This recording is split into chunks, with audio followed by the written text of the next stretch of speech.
Howdy there, Marty here, and we're back in this video with well, I don't know that it's a review, but it's sort of a review. It's really more of a discussion because I just read my first Stephen King book, Pet Sematary.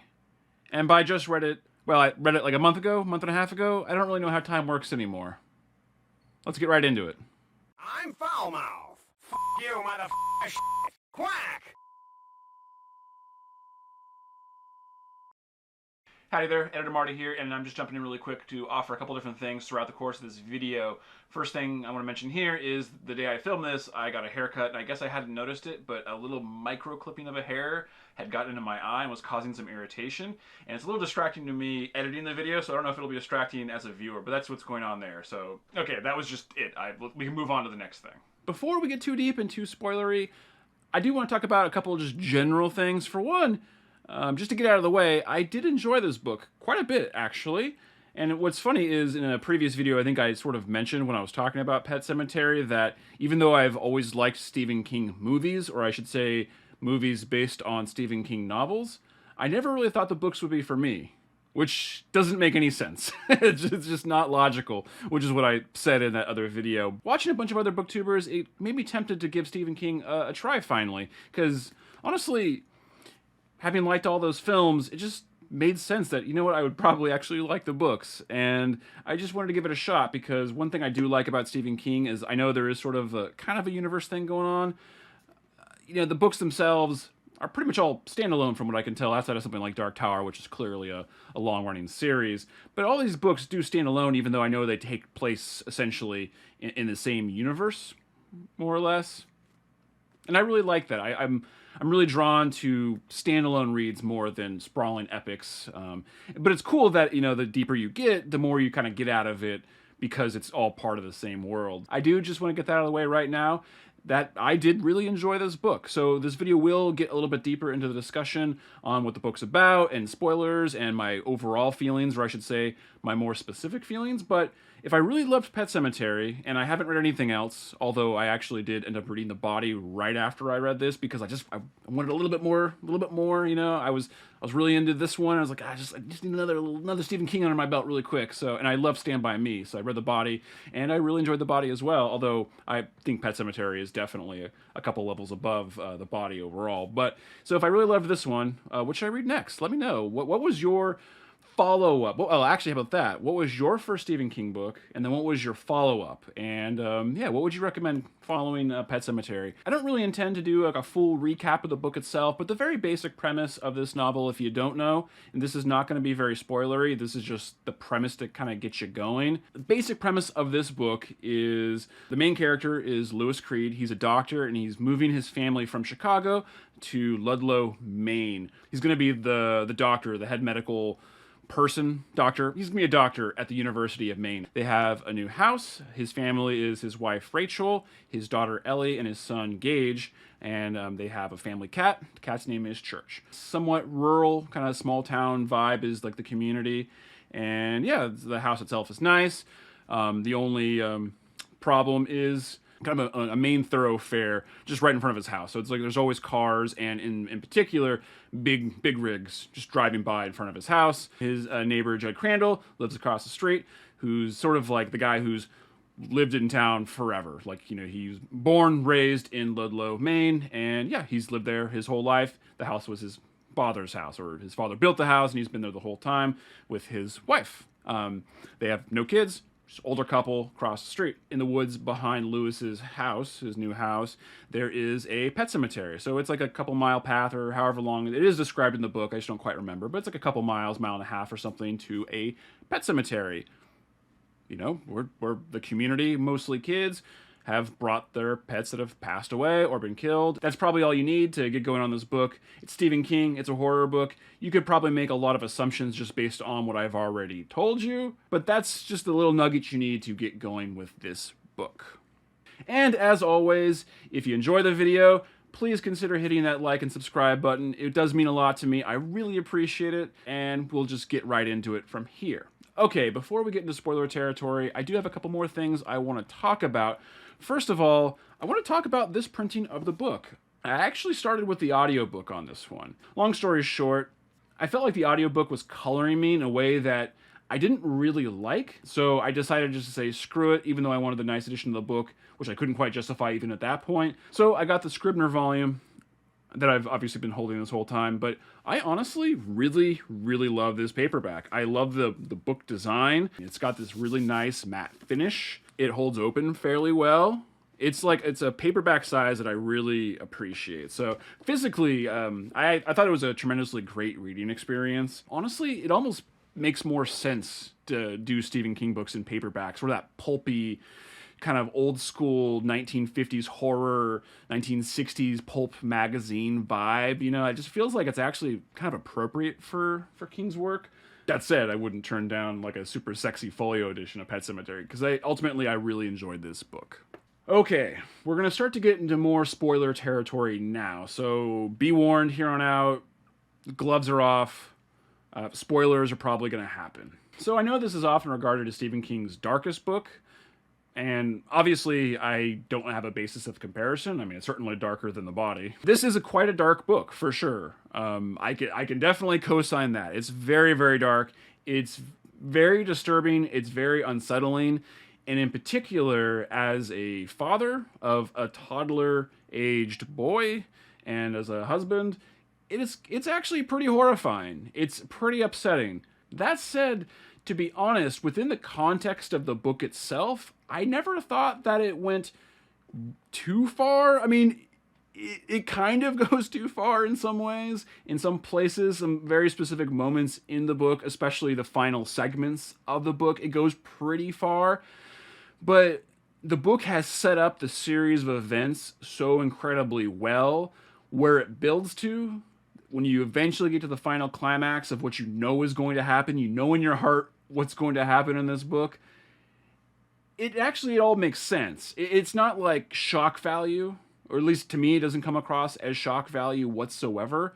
It doesn't try to surprise you with it, because the book foreshadows what's going to happen. Editor Marty jumping back in. So this next segment is going to be a little bit choppy. The main reason for that is that I kind of misremembered exactly at what point in the story Lewis had known about the Native American burial ground, and I think because I'd already seen like the movies, I already knew sort of the broad strokes of the story, that I kind of forgot that Lewis didn't actually know about it. So the next part of the video is sort of choppy because I rambled, and then having misremembered that detail, I just kind of had to cut it up a little bit weird, so it's going to jump around a little bit, but that was the main reason why this next segment's a little bit choppy. But I sort of misremembered and had taken for granted that Lewis didn't actually officially know about the Native American burial ground at this point in the story. We know the road that goes by Lewis's house is bad news. Lewis's family is out of town. Church, the cat, of course, has stayed behind. Church, at some point, crossing the road, whatever, gets hit by a truck and is killed. They decide to bury Church because this burial ground, of course, has the power to resurrect, well, animals, living things, whatever. But we know things don't come back totally right when they've been resurrected in the burial ground. There is a mystical force at play that is probably manipulating people. It seems to manipulate Judd into justifying having Lewis bury the family's cat Church in the burial ground to bring it back. Anyhow, they go and do it. They go on this trip. It's super duper scary. There's spirits and blah! But they do it. They get back. The very next day, Church, the cat, comes back. And of course, the cat doesn't come back correctly. And because we pretty much know what's going to happen, and it's been so heavily foreshadowed, when we finally get to sort of the meat of the whole thing, where, yes, I'm going to say it now, Lewis's son ends up being hit by a truck and horribly killed. He ends up getting hit by a truck, horribly killed, which, of course, essentially destroys the family. We know that's going to happen, essentially, right? But Lewis, of course, ends up burying his son in the burial ground to bring him back to life. Most of the horrible stuff about the book is really just the process in which Lewis digs up his son's grave to get the body back, to then rebury him in the burial ground. That's where most of the horrible stuff lies. The final events of the book get pretty graphic, but honestly, because it's been so heavily foreshadowed, I actually think it's okay. I don't think the book goes too far, to be honest, but that's because of the premise and because there's a slow build to what we already know is going to happen. So I give the book a pretty big pass in terms of being potentially overly dark or overly gory or graphic. It is funny because, well, not funny, but as a parent of a toddler-aged boy, you start thinking to yourself, would I do that? And you tell yourself, of course I wouldn't do that. I would never do that. But as the events were unfolding, even after I finished the book, I was having that battle with myself. Like, would I do that? Like, would I? Like, would I attempt it? And of course I said, no, I would never do it. Especially when you consider how it works out for Lewis. But then I had the thought that, yeah, but if I had to, I would unalive a lot of people if I really had to, like to save them. Man, what would you do? How far would you go? And I do think there is still an interesting moral question the book itself raises, even though I would certainly contend that Lewis isn't in charge of his own actions in the final segments of the book. It still raises the question, how far would you go as a parent to save or bring back your child? I did want to talk a little bit about King's writing style itself. Overall, I ended up really enjoying his writing in this book, although it wasn't really what I was craving exactly at the time when I started it, because I had just finished reading Blood Meridian by Cormac McCarthy, which that's probably a bit of a hot subject at the moment. But Cormac's style, of course, at the very least in that book, is very flowery, very poetic, and very flowy. And so part of me was still craving that when I started Pet Sematary. So I'd almost preemptively or unfairly judged King's writing a little bit in the beginning against Cormac's writing. They're just very different. What I really do like about King's style, though, is that it's so detailed, and I actually really thought it worked well in this book, and I ended up really enjoying it, although at the time when I first started it, I probably unfairly judged it as wooden. I remember specifically thinking in the early goings in this book that his writing was very wooden feeling to me. It's not beautiful. His writing's not beautiful, but I do think he executes it very, very well.